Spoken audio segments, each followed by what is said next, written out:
लो भाई सज्जनों मित्रों देवियों, कैसे हैं जी? सब ठीक हैं, बढ़िया हैं। तो आज हम देखने वाले हैं जी 10 years of Modi, Modi's the incredible transformation transformations of of India's Indian infrastructure infrastructures for roads to railway, from roads to railway. Road से लेकर रेलवे railway तक तक। सब।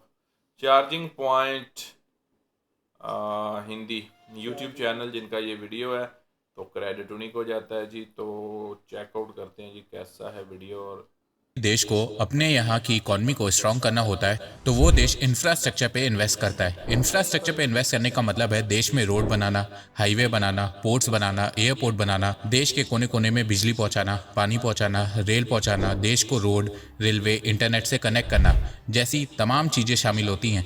इंफ्रास्ट्रक्चर में इन्वेस्ट करने से देश को सिर्फ अच्छी रोड, हाईवे, ब्रिजेस नहीं मिलते हैं, देश की इकोनॉमिक डेवलपमेंट भी खूब होती है। इंफ्रास्ट्रक्चर में इन्वेस्ट करने से देश में बहुत सी एम्प्लॉयमेंट जनरेट होती है, लोगों को नौकरियां मिलती हैं, स्मॉल और मीडियम बिजनेस को फायदा पहुंचता है। बहुत से लोग ये समझते हैं कि इंफ्रास्ट्रक्चर में इन्वेस्ट करने से सिर्फ मजदूरों को काम मिलता है, पर ऐसा नहीं है। बहुत सी ऑपरेशन, मैनेजमेंट जॉब भी इंफ्रास्ट्रक्चर डेवलपमेंट से जनरेट होती हैं। और सबसे बड़ी बात, देश के बैकवर्ड एरियाज तेजी से डेवलप होने लगते हैं। इंफ्रास्ट्रक्चर स्ट्रांग होने से बहुत सी फॉरेन कंपनीज भी देश में इन्वेस्ट करती हैं। आज के समय दुनिया की जो टॉप इकोनॉमीज हैं जैसे कि यूएस, चाइना, जापान, इन देशों ने सबसे पहले अपने यहाँ इंफ्रास्ट्रक्चर में खूब इन्वेस्ट किया, जिसके चलते आज ये देश इकोनॉमिक पावर हाउस हैं। भारत की बात करें तो भारत ने शुरुआत के 40-50 साल इंफ्रास्ट्रक्चर पर ज़्यादा ध्यान नहीं दिया था, पर 1999 में जब अटल जी की सरकार बनी थी तब उन्होंने देश के इंफ्रास्ट्रक्चर को स्ट्रॉन्ग करने के लिए कई सारे प्रोजेक्ट लॉन्च किए। फिर 2004 में कांग्रेस पावर में आई तो उन्होंने भी देश में road, highway, expressway, rail, airport बनाए। पर फिर 2014 में जब बीजेपी पावर में आई तो उन्होंने इंफ्रास्ट्रक्चर को अपनी प्रायोरिटी बना ली और इंफ्रास्ट्रक्चर में हैवी इन्वेस्ट करने लगे, जिसके चलते भारत में तेजी से road, highway, expressway, airport, ports बनने लगे। तो नमस्कार दोस्तों, स्वागत करते हैं आपका चार्जिंग पॉइंट हिंदी में। दोस्तों, आज की इस वीडियो में हम बीजेपी और कांग्रेस के इंफ्रास्ट्रक्चर के 10 साल को कंपेयर करेंगे और जानेंगे कि इन दोनों में से कौन बेहतर है। तो जानने के लिए जुड़े रहिए आप इस वीडियो के साथ। दोस्तों, मैं ऐसे ही इंफॉर्मेटिव वीडियो बनाता हूं, तो अगर आपको इंफॉर्मेशनल वीडियोस देखना पसंद है तो आप इस चैनल को सब्सक्राइब कीजिए, इससे मुझे बहुत ही सपोर्ट मिलेगा। रोड्स, आइए सबसे पहले बात करते हैं रोड कंस्ट्रक्शन की। पिछले 10 सालों में भारत के रोड नेटवर्क में 59% की ग्रोथ हुई है। 2014 में भारत का रोड नेटवर्क 54 लाख किलोमीटर था, जो अब बढ़ के 67 लाख किलोमीटर हो गया है। जहां 2014 में per day 9 kilometre road construction हुआ करती थी, वहीं आज 36 kilometre per day road construct हो रही है। Ministry of road transport and highway की रिपोर्ट के मुताबिक 1947 से 2004 तक भारत के नेशनल हाईवे की लेंथ 65,569 किलोमीटर थी। कांग्रेस के 10 साल 2004 से 2014 के दौरान 25,718 किलोमीटर नेशनल हाईवे बना और टोटल नेशनल हाईवे की लेंथ 2014 तक 91,287 किलोमीटर पहुंच गई थी। फिर उसके बाद आई बीजेपी और नवंबर 2023 तक बीजेपी ने भारत में 54,858 किलोमीटर नेशनल हाईवे बनाया है और टोटल नेशनल हाईवे की लेंथ 1,46,145 किलोमीटर हो गई है। पिछले 10 सालों में नेशनल हाईवेज की लेंथ 60% बढ़ी है, वहीं 4 लेन नेशनल हाईवे 2.5 गुना बढ़ा है। एक्सप्रेसवे की बात करें तो 2004 से 2014 के बीच भारत में सिर्फ 760 किलोमीटर एक्सप्रेसवे बना था, वहीं 2014 से 2024 के बीच भारत में 4500 किलोमीटर एक्सप्रेसवे बना है। अभी भारत में एक्सप्रेसवे की टोटल लेंथ 5500 किलोमीटर है। तो देखा जाए रोड कंस्ट्रक्शन के मामले में बीजेपी कांग्रेस से 3 से 4 गुना आगे है। इंफ्रास्ट्रक्चर बजट की बात करें तो जहां 2014 में भारत का इंफ्रास्ट्रक्चर का बजट 1.8 लाख करोड़ रुपीस था, वहीं इस साल का infra budget 11.1 lakh crore rupees है। पिछले 10 साल में भारत का इंफ्रा बजट 6 गुना बढ़ा है। बॉर्डर इंफ्रास्ट्रक्चर की बात करें तो पिछले 10 सालों में बीजेपी ने इंडिया चाइना बॉर्डर पे 90 इंफ्रा प्रोजेक्ट बिल्ड किए हैं, जिसकी कॉस्ट 2,900 करोड़ रुपीस है। 2014 से भारत के बॉर्डर इंफ्रास्ट्रक्चर में स्पेंडिंग 4 गुना बढ़ी है। 2008 से 2014 के दौरान भारत के बॉर्डर पे 3,610 किलोमीटर रोड कंस्ट्रक्ट हुई थी, वहीं 2014 से 2022 के दौरान 6,806 किलोमीटर रोड कंस्ट्रक्ट हुई है। बीजेपी भारत के बॉर्डर को लेकर बहुत ज्यादा सीरियस है। बीजेपी नहीं चाहती कि जिस तरह 1962 में भारत चाइना से पुअर इंफ्रास्ट्रक्चर की वजह से हार गया था, वैसा दोबारा हो। बीजेपी इंडिया चाइना बॉर्डर पे प्रॉपर प्रॉपर रोड्स बनवा रही है ताकि हमारे जवानों को प्रॉपर फैसिलिटी मिल सके। 2014 में भारत के बॉर्डर रोड ऑर्गेनाइजेशन का बजट 3,782 करोड़ रुपीस था। वहीं 2024 में यह बढ़ के 14,387 करोड़ रुपीस हो गया है। रेलवेज की बात करें तो 2004 से 2014 के बीच भारत में 5,000 किलोमीटर रेल इलेक्ट्रीफाइड हुआ था। वहीं 2014 से 2024 के बीच 44,000 किलोमीटर रेल इलेक्ट्रीफाइड हुआ है। ट्रैक लेन की बात करें तो 2004 से 2014 के बीच 17,000 किलोमीटर रेल पटरियां ऐड हुई थी। वहीं 2014 से 2024 के बीच 31,000 किलोमीटर रेल पटरियां ऐड हुई हैं। 2004 से 2014 के बीच 0 स्टेशन का रीडेवलपमेंट हुआ था। वहीं 2014 से 2024 के बीच 1,320 स्टेशन रीडेवलप हुए हैं। 2004 से 2014 के बीच 32,000 कोच मैन्युफैक्चर्ड हुए थे। वहीं 2014 से 2024 के बीच 54,000 कोच मैन्युफैक्चर्ड हुए हैं। 2004 से 2014 के बीच 2,000 इलेक्ट्रिक लोको मैन्युफैक्चर्ड हुए थे। वहीं 2014 से 2024 के बीच 6,500 इलेक्ट्रिक लोको मैन्युफैक्चर्ड हुए हैं। 2004 से 2014 के बीच 0 किलोमीटर फ्रेट कॉरिडोर था भारत में। वहीं 2014 से 2024 के बीच 2,700 किलोमीटर का फ्रेट कॉरिडोर देश में बना है।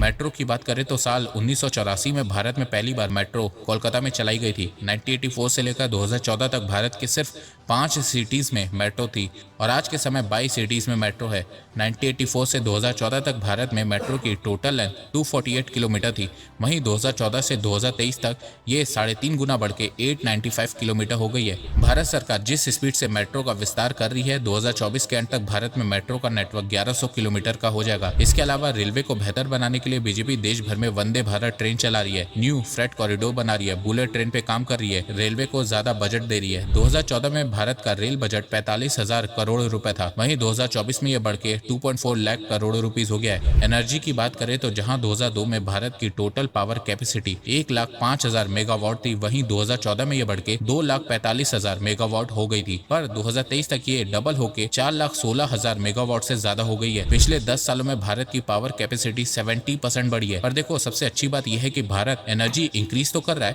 पर उसमें रिन्यूएबल एनर्जी बहुत तेजी से बढ़ा रहा है। पिछले 10 सालों में ग्रीन एनर्जी कैपेसिटी भारत की 138% इंक्रीज हुई है। जहां 2014 में भारत रिन्यूएबल एनर्जी से 75 गीगावाट एनर्जी प्रोड्यूस करता था, वहीं 2023 में 180 गीगावाट एनर्जी प्रोड्यूस कर रहा है। 2014 में भारत के एनर्जी सोर्स में फॉसिल फ्यूल का शेयर 69% था, वहीं अब ये गिर के 57% हो गया है। मतलब जहां एक तरफ भारत ज्यादा एनर्जी जनरेट कर रहा है, वहीं दूसरी तरफ फॉसिल फ्यूल से कम एनर्जी जनरेट कर रहा है, जिससे भारत में पॉल्यूशन भी कम जनरेट हो रहा है। 2030 तक बीजेपी का टारगेट है कि वो रिन्यूएबल एनर्जी से 500 गीगावाट एनर्जी जनरेट करेगी, जिससे एक तो भारत की एनर्जी कैपेसिटी बढ़ेगी, वहीं पॉल्यूशन भी कम होगा। भारत की रिन्यूएबल एनर्जी में सोलर का बहुत बड़ा योगदान है। 2014 में भारत में सोलर एनर्जी 3.7 गीगावाट प्रोड्यूस होती थी, वहीं 2022 में 74 गीगावाट प्रोड्यूस हो रही है। अकॉर्डिंग टू वर्ल्ड बैंक 2014 तक भारत के 85% पॉपुलेशन के पास इलेक्ट्रिसिटी पहुंच गई थी, वहीं अब 100% पॉपुलेशन के पास इलेक्ट्रिसिटी पहुंच गई है। नॉर्थ ईस्ट, जिसको भारत में हमेशा से इग्नोर किया जाता है, वहां पे बीजेपी ने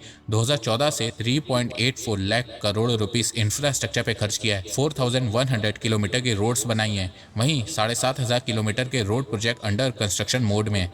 इसके अलावा नॉर्थ ईस्ट में 17 एयरपोर्ट बने हैं, 2,000 किलोमीटर की रेल ट्रैक्स बन रही है। इसके अलावा नॉर्थ ईस्ट को अपना पहला एम्स गुवाहाटी में मिला है।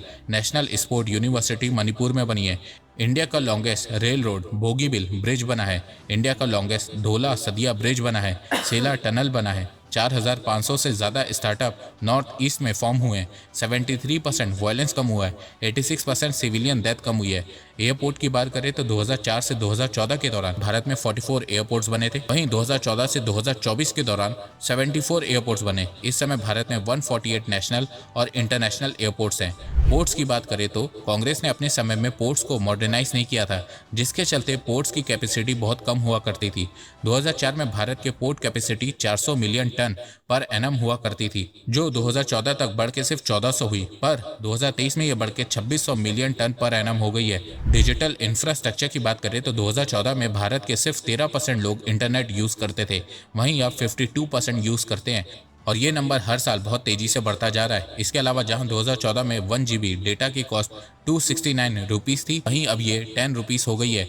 वर्ल्ड बैंक ने कहा है कि भारत ने डिजिटल इंफ्रास्ट्रक्चर का 47 साल का काम मात्र 6 सालों में कर दिया है। इसके अलावा बीते 10 साल में देश भर में 7 IIT, 7 IIM, 15 एम्स, 390 यूनिवर्सिटीज बनाई गई हैं। भारत में इंफ्रास्ट्रक्चर स्ट्रांग होने से रेल और रोड में ट्रैफिक 2.5 गुना बढ़ा है। मतलब अब भारत के रेल और रोड पे हैसल फ्री मूवमेंट हो रही है। इसके अलावा लॉजिस्टिक कॉस्ट डाउन हो रही है। इसके अलावा इंफ्रास्ट्रक्चर को पुश देने के लिए मोदी सरकार कई बड़े प्रोजेक्ट जैसे कि Bharatmala, Sagarmala, dedicated freight corridor, गति शक्ति पे काम कर रही है। पर अगर 2024 में कांग्रेस पावर में आ गई तो वो सबसे पहले इन सभी इंफ्रा प्रोजेक्ट को बंद कर देगी, जो इस समय भारत के लिए बहुत ज़रूरी है।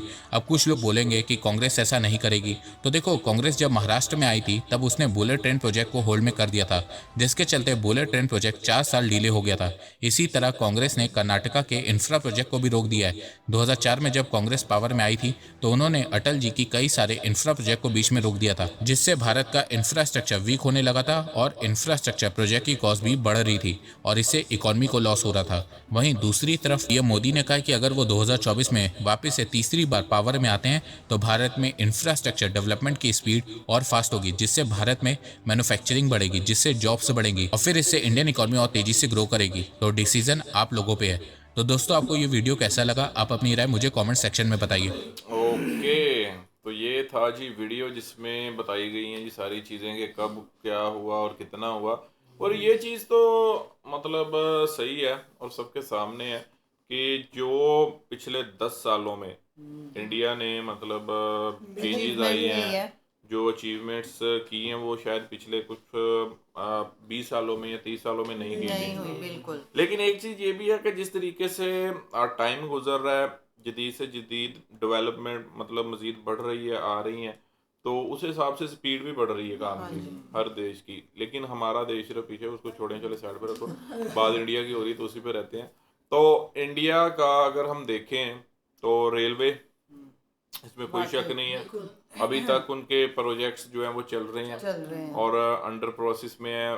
उसके जो है मेट्रो के उनका चल रहा है, ये तो बुलेट बात ट्रेन सही। भी लेकिन हुआ है। एक चीज जो है ना, अगर कांग्रेस आती है या कोई भी आता है, या ये अब की बात नहीं है, मतलब अभी तो 4 जून मेरे ख्याल में इलेक्शन हो गए हैं, 4 जून को रिजल्ट ये हुआ जाएगा कि अच्छा, उसमें ये होता है कि हर पार्टी, जो अगर पिछली पार्टी के जो लॉन्ग टर्म प्रोजेक्ट्स चल रहे हैं, उसका मतलब कुछ ऐसा लॉ होना चाहिए कि वो उसको कंटिन्यू रखेगी, कंटिन्यू करें, स्टॉप ना करें।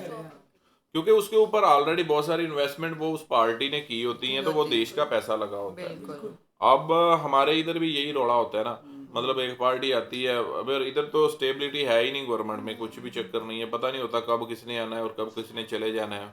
आप सोए हुए उठते हो तो कुछ और हो जाता है। अच्छा, इधर भी यही है कि एक बंदा प्रोजेक्ट पे काम कर रहा है, वो दूसरा आएगा उसको रोक देगा, उसको रोक के वो अपना शुरू कर अपना लेगा। शुरू कर देगा नए सिरे से। तो ये चीज़ें जो है ना, ये लॉस में फिर जाती हैं। और एक प्रोजेक्ट जो आपने अभी स्टार्ट किया, जब उसकी मुद्दत है जी वो 5 साल में आपने कंप्लीट करना है, लेकिन जब वो 10 साल लेगा, वो डिले हो जाएगा, तो उसका एक्सपेंस बहुत ज़्यादा बढ़ ज़्यादा जाता है, हो उसका जाएगा। बजट बढ़ जाता है, तो वो भी देश के लिए लॉसेस में चला जाता है। बिल्कुल। तो अच्छा इन्फॉर्मेटिव वीडियो था जो उन्होंने बनाया है।